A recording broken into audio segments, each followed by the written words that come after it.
आपल्या भारत देशाचे कृषी मंत्री, केंद्रीय कृषी मंत्री माननीय शिवराज चौहानजी, राज्याचे लाडके मुख्यमंत्री देवेंद्र फडणवीसजी, मंत्रिमंडळातील माझे सहकारी चंद्रकांतदादा पाटील, माणिकराव कोकाटे, भरत गोगावलेजी, प्रधान सचिव कृषी विकासचंद्र रस्तोगी, सूरज मांढरे, जितेंद्र डुडी, कविता द्विवेदी, गजानन पाटील, संजय वाघ, दत्तात्रय गावसाने, संजय काचोळे, डॉक्टर महानंद माने, सूरज मडके, नवी दिल्लीहून आलेले DDG ICARचे SK सिंग, अनिल मेहर, सर्व सन्माननीय उपस्थित सुपर ज्युरीचे मेंबर, इन्क्युबेशन पार्टनरचा ज्यांचा आज आपण सन्मान केलेला आहे ते सगळे सत्कारमुक्ती, तसंच उपस्थित सर्व आमच्या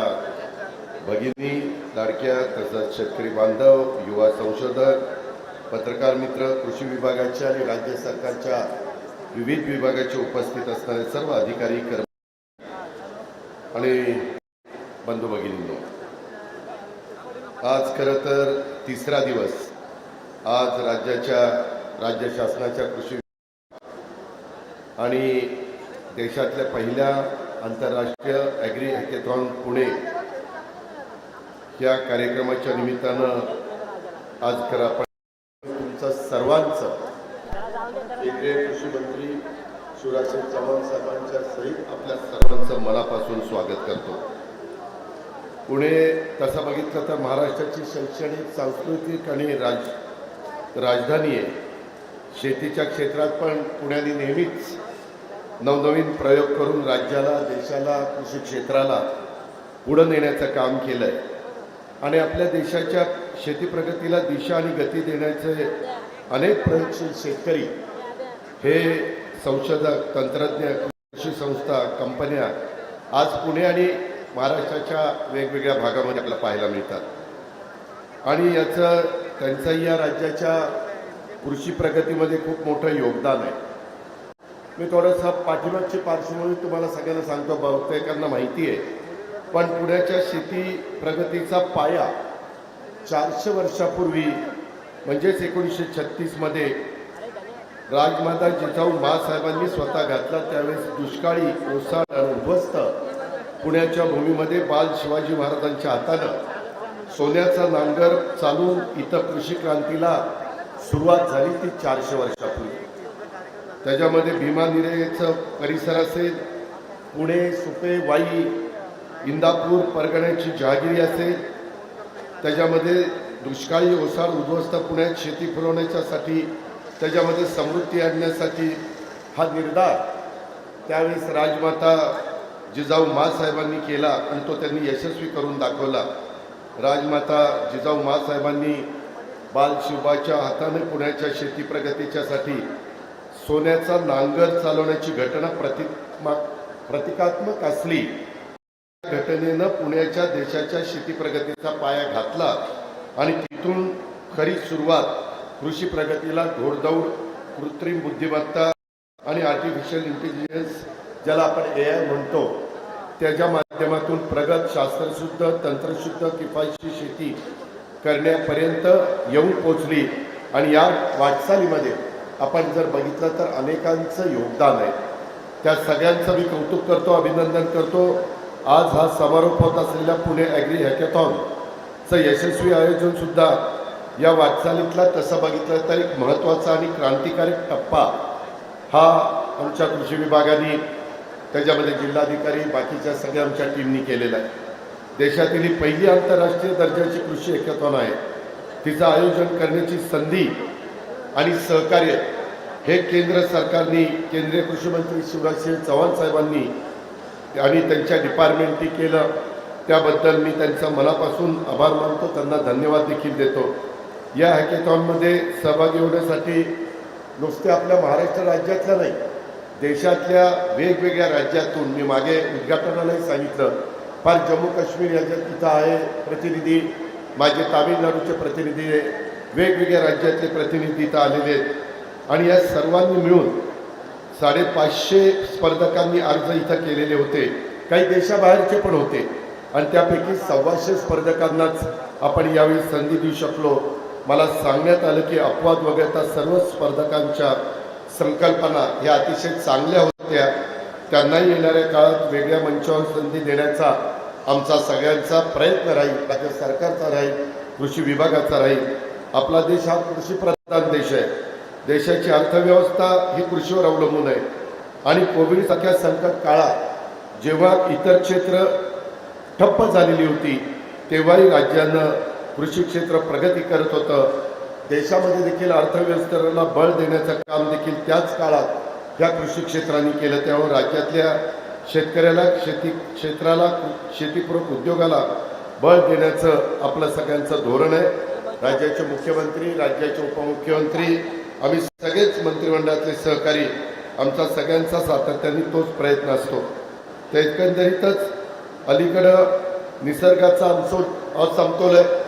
मी आत्ताच चव्हाण साहेबांना सांगत होतो की आमच्या मे महिन्यात शेवटी पाऊस एवढा पडला की वर्षाची सरासरी काही भागामध्ये त्या पावसाने कव्हर केली आणि त्याच्यामुळं हे सातत्याने वाढणारी लोकसंख्या, आपल्या कृषी क्षेत्राच्या समोर अनेक आव्हान, त्याच्यामध्ये नागरीकरण, औद्योगिकरण, शेती जमिनीचं कमी होणारं प्रमाण, निसर्गाचा असमतोल, शेतीसाठी आता मनुष्यबळाची कमतरता भासायला लागलेली आहे. शेतीचा वाढता खर्च हा आता आपल्या बळीराजाला झेपत नाहीये आणि त्याचा सामना करत कमी जागेमध्ये, कमी पाण्यामध्ये, कमी खताचा वापर करून कमी खर्चात कशी माझ्या शेतकऱ्याला किफायतशीर शेतीचं ज्ञान, तंत्रज्ञान हे आपल्यापर्यंत पोहोचवता येईल, ही काळाची गरज आहे. आणि त्यासाठी उत्कृष्ट बी बियाणं व बदलत्या काळानुरूप शेती पद्धतीमध्ये काही बदल करायचे, तंत्रज्ञानाचा वापर हा आपल्याला त्याच्यामध्ये करायचा आहे. ही गरज भरून काढण्यासाठी शेतकऱ्यांच्या फायदेशीर शेतीला दिशा देण्याचं काम पुणे ॲग्री हॅकॅथॉननी केलेलं आहे आणि त्याच्यामुळं एक वेगळंच समाधान आम्हाला आहे. मी मागेच सांगितलं, ही सुरुवात आहे. पुढं अशा प्रकारच्या वेगवेगळ्या ठिकाणी आम्ही हॅकॅथॉन भरू आणि त्याचा ह्या एकंदरीतच हा सामना करत असताना कृषी प्रगतीमध्ये AIचा वापर, माती परीक्षण, पाणी व्यवस्थापन, कृषी यांत्रिकी, अपारंपरिक ऊर्जेचा वापर, खताचं व्यवस्थापन, कीड निर्मूलन, उत्तरेकडच्या पंजाब, हरियाणा, उत्तर प्रदेश सारख्या राज्यात पीक काढल्यानंतर उरलेलं खोड जाळलं जातं, त्याच्यातून धुराचं प्रदूषण होतं. आपल्या इथेही पाचट जाळतात, त्याचा त्रास तिकडं तर दिल्लीपर्यंत होतो, आपल्याकडं नागरिकांना होतो आणि ते टाळण्यासाठी आधुनिक तंत्रज्ञानाचा उपयोग करून शेती कचऱ्याचं व्यवस्थापन, शेतीचं अर्थशास्त्र, शेती आणि बाजारपेठचा ग्राहक यांच्यात थेट संपर्क यंत्रणा, इतर अनेक विषयांच्या संबंधित प्रश्न,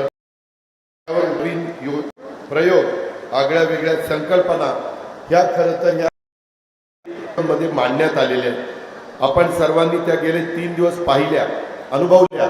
आज कृषी मंत्र्यांनी, मुख्यमंत्र्यांनी, बाकीच्या सहकाऱ्यांनी पण त्या पाहिल्या. हे तंत्रज्ञान शेतकऱ्यांच्या बांधापर्यंत देण्याचं काम केंद्र आणि राज्य सरकार, कृषी विद्यापीठं, स्वयंसेवी संस्था सर्वांनी मिळून करायचं आहे. त्यातही आपण यशस्वी होऊ याबद्दल नाही. आज जे काही विजयी हॅकेथॉनमध्ये सहभागी स्पर्धकांना बक्षीस वितरण केलं, त्यांना पारितोषिकं दिली आणि त्याच्यात बऱ्याच अंशी त्यांनी आपल्या अपेक्षा पूर्ण केलेल्या आहेत आणि हॅकेथॉनच्या निकषानुसार ज्युरीच्या मान्यवरांनी ज्यांच्या संकल्पना चांगल्या होत्या, सगळ्यांच्या चांगल्या होत्या, परंतु शेवटी कुणाला निवडावं लागतं, त्यातल्या त्याच ज्यांच्या चांगल्या होत्या त्यांना विजेते, उपविजेते म्हणून निवडलं. ज्यांना पारितोषिक मिळालं, ज्यांचा सन्मान केंद्रीय कृषी मंत्र्यांनी केला, त्या सर्व विजेते, उपविजेत्याचं मी मनापासून अभिनंदन करतो. त्यांच्या पुढच्या वाटचालीच्या करता मी कामगिरी करता शुभेच्छा देतो. यश अपयश असतं, जय पराजय असतो, त्याच्यामध्ये कोणताही पराजय अंतिम नसतो.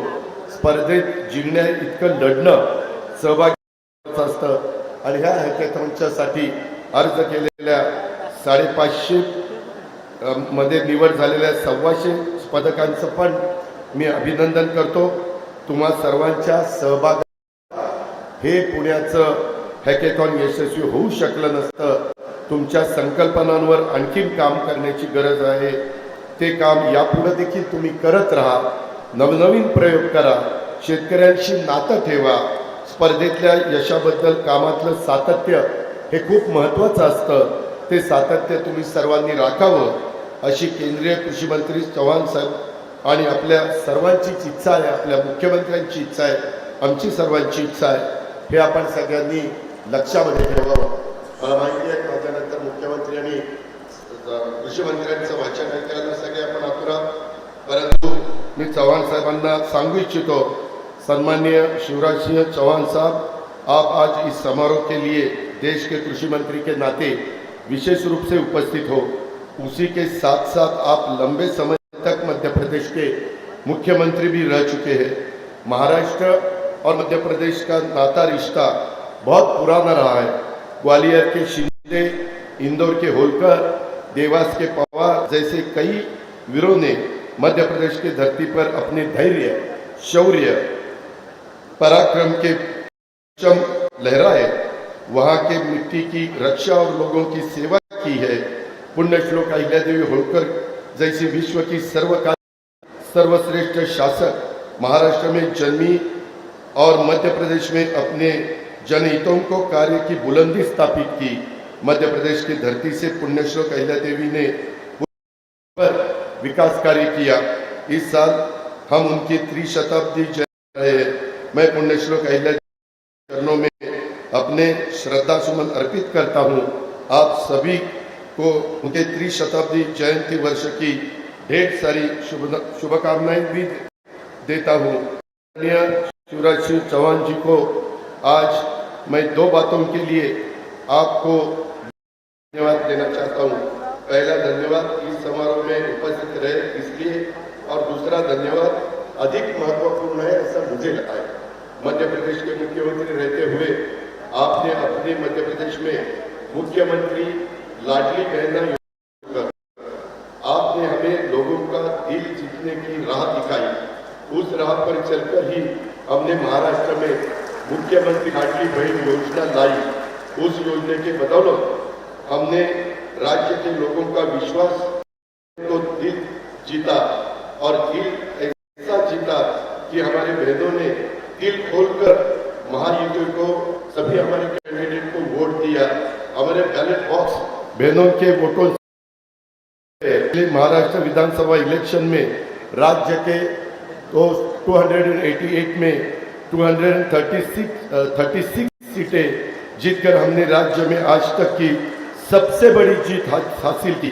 आज राज्य में महायुति की एक मजबूत सरकार कार्य कर रही है। हमें सत्ता में लाने का श्रेय कहीं ना कहीं प्रत्यक्ष अप्रत्यक्ष रूप से आपको भी जाता है। हमें विजय की राह दिखाने के लिए चौहान साहब, हम सभी आपको शुक्रगुजार है। आपका धन्यवाद। मैं और ज़्यादा आपका टाइम नहीं लूँगा। अभी मुझे याद मालूम है कि सीएम साहब और हमारे एग्रीकल्चर मिनिस्टर आपके साथ बात करने वाले हैं, परंतु ह्या हॅकेथॉनमधून निश्चितपणे आपण नवे विचार, नवे नेतृत्व, नवं भविष्य घडेल अशा प्रकारचा विश्वास ठेवायला काही हरकत नाही आहे। यामध्ये सर्वांनी खूप मनापासून योगदान दिलं। त्याच्यामध्ये जिल्हाधिकारी डुडी असतील, त्यामध्ये बाकीचे सगळे आमचे कृषी विभागाचे सहकारी असतील, आमचा सगळा कृषी विभाग असेल, त्याचे मंत्री असतील, फलोत्पादन मंत्री असतील, त्याचे सचिव, सगळेच जण या सगळ्यांनी अतिशय चांगल्या पद्धतीनं त्यामध्ये ज्याला आपण मराठीमध्ये जीव ओतून काम केलं म्हणतो तशा पद्धतीनं काम केलं, आणि म्हणून हे सगळं आपण 3 दिवस उभं करू शकलो। ह्याचा खूप चांगला परिणाम अतिशय माझ्या बळीराजाला आर्थिक ताकद मिळण्याच्या करता, त्यांच्या सगळ्या ह्या परिसरामध्ये आर्थिक सुबत्ता येण्याकरता व्हावा। देशाचे पंतप्रधान नरेंद्र मोदी साहेब देखील आपल्या देशाच्या बळीराजाला त्याच दिशेने घेऊन जाण्याचा प्रयत्न करतायत। केंद्रीय कृषी मंत्र्यांचं पण ते स्वप्न आहे। ते स्वप्न साकार करण्याच्या करता शिवशाहू फुले आंबेडकरांचा महाराष्ट्र आणि तिथला बळीराजा, तिथला शेतकरी कुठं कमी पडणार नाही याबद्दलचा विश्वास व्यक्त करतो, आणि मी आपल्या सगळ्यांची रजा घेतो। धन्यवाद। जय हिंद, जय महाराष्ट्र, जय किसान। हे मित्र आहे मनपूर्वक आभार माननीय उपमुख्यमंत्री